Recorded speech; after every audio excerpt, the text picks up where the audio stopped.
राधे राधे दोस्तों, आज हम आए हैं तिरुपति बालाजी। तो चलिए करते हैं तिरुपति बालाजी के दर्शन और जानते हैं यहाँ तक पहुँचने का सही तरीका, दर्शन करने का सही समय, रहने की क्या व्यवस्था है, खाने की क्या व्यवस्था है, सब कुछ।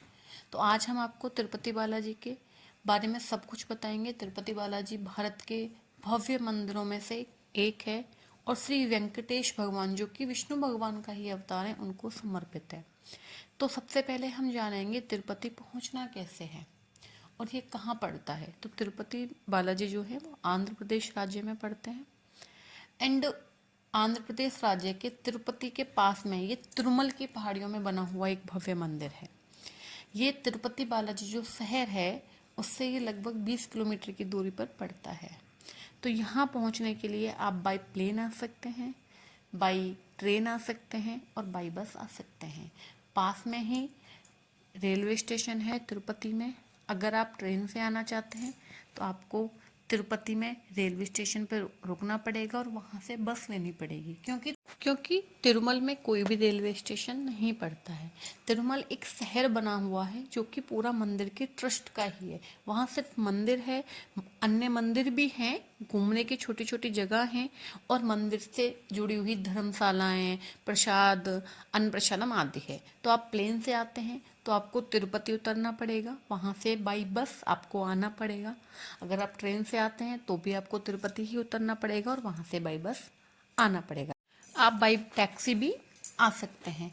अगर रुकने की बात करें तो आप तिरुपति में रुक सकते हैं। यहाँ पर काफ़ी सारे होटल्स बने हुए हैं, काफ़ी सारी धर्मशालाएं बनी हुई हैं जिनका चार्ज लगभग 500 से शुरू होता है और 1500 तक जाता है। आपको 1000 रुपये में एक अच्छा होटल तिरुपति में स्टेशन के आसपास ही मिल जाएगा। अगर आप चाहें तो स्टेशन के आसपास रुक के और तिरुपति के दर्शन करने जा सकते हैं। लेकिन अगर आप तिरुपति में रुकना चाहते हैं तो आपको ऑनलाइन रूम बुक करना पड़ेगा। आप ऑफलाइन भी कर सकते हैं, लेकिन उसके लिए आपको 5 से 6 घंटे लाइन में लगना पड़ेगा। तो याद रखिए, अगर आपको रुकना नहीं है, अच्छे से दर्शन करने हैं, कोई तकलीफ नहीं उठानी है, तो आप पहले से टिकट करें तिरुपति की साइट पे जाके। एंड आप अगर तिरुपति में रुकना चाहते हैं तो वहाँ पे कोई भी प्राइवेट होटल नहीं है। प्राइवेट होटल आपको तिरुपति शहर में मिलेंगे, मंदिर के परिसर में कोई भी प्राइवेट होटल नहीं है। वहाँ पे 50 रुपये से स्टार्ट होकर के 1000 रुपये तक की धर्मशालाएं हैं जो आपको ऑनलाइन ही टिकट बुक करके जाना पड़ेगा। ऑफलाइन में आपको बहुत प्रॉब्लम होगी। मैं ये चीज़ आपको बार बार इसीलिए बोल रही हूँ क्योंकि बाद में बहुत समस्या होती है। अब बात करते हैं दर्शन की। तो दर्शन की मैं आपको बता दूँ कि दर्शन के लिए आपको एक टोकन लेना पड़ेगा। अगर आप पहले से टोकन लेते हैं तो आपको इसकी साइट पे जाना पड़ेगा तिरुपति बालाजी की पे, और वहाँ 300 रुपये में पर पर्सन की एक टिकट कटती है और उसके साथ आपको एक लड्डू भी मिलेगा।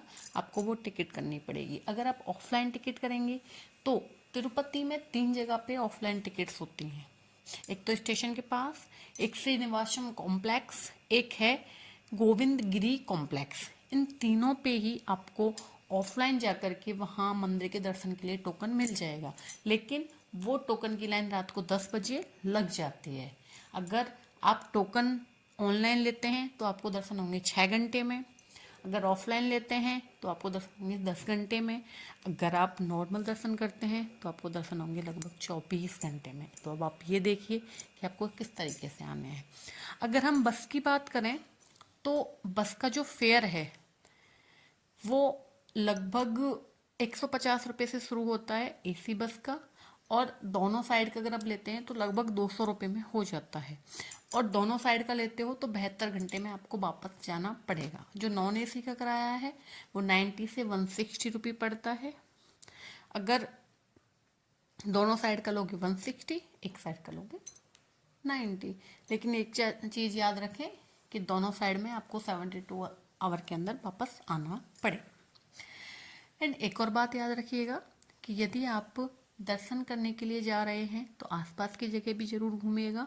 वहाँ आसपास जाने के लिए कोई बड़ी समस्या नहीं है क्योंकि वहाँ उनकी खुद की बस सेवाएं हैं और उन बस सेवाओं में आप फ्री इधर से उधर जा सकते हैं। उसके लिए कोई टिकट नहीं है। हाँ, अगर आपको टोकन है, आपके पास जो 300 रुपये वाला टोकन है, तो आप इजीली कहीं भी जा सकते हैं। बात करते हैं भोजन की, तो मंदिर की जगह जगह अन्न प्रसादम गृह बने हुए हैं, वहाँ पर आप निःशुल्क भोजन कर सकते हैं।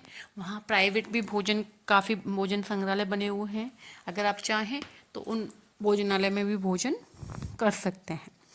एक और बात कि मंदिर के साथ साथ एक और चीज़ याद रखिएगा कि यहाँ पे जो पवित्र कुंड है, सबसे पहले उसमें स्नान किया जाता है एंड उसमें स्नान करने के बाद ही दर्शन के लिए जाया जाता है। मैं आपको बता दूं, ऐसी मान्यता है कि जो भी बालाजी के दर्शन करने आता है और अपने केश दान करता है तो उसके सारे पाप मुक्त हो जाते हैं, वह व्यक्ति पाप मुक्त हो जाता है, उसके सारे पाप नष्ट हो जाते हैं और उसे जो भी इच्छा है उसकी वो पूर्ण हो जाती है। यदि आप बालाजी के दर्शन करने